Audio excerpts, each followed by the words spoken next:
The clean energy scam is unravelling very, very quickly. And that's because nothing is clean about the minimal, the expensive and the inefficiently produced energy that it generates.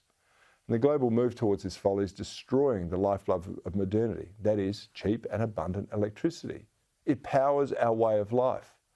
But the greenies, they don't seem to care too much about that. For them, this new religion is purportedly about saving the planet from carbon dioxide.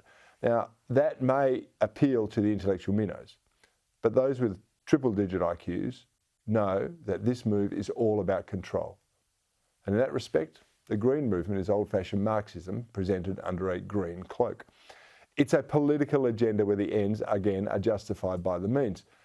How else can you explain the latest report on the critical mineral supply chain for the green energy movement? Now, if you're an eco-zealot, I'm warning you, it doesn't make for pretty reading. See, the report, which is called Unpacking Clean Energy, Human Rights Impacts of Chinese Overseas Investment in Transition Minerals, details over 100 cases of human rights and environmental abuses by firms involved in the mineral supply chain of green energy. Now, over half of the complaints recorded hurt the environment. Nearly 70% of the allegations were related to human rights abuses. 1/3 of them were concerned with workers' rights, including health and safety risks in the workplace. Now, historically, these are typically causes the political left like to champion. Strangely, they've been rather silent on the real ramifications of their green mantra.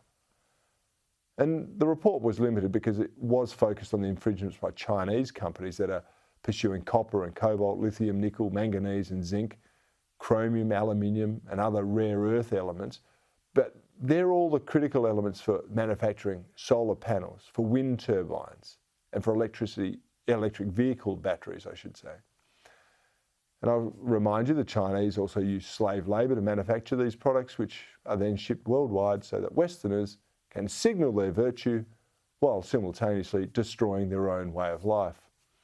Now, the companies surveyed exploit emerging market land and people with little regard for the long-term consequences of their actions. Often, the governments in these countries are compromised by Chinese cash to allow the systemic abuse to continue.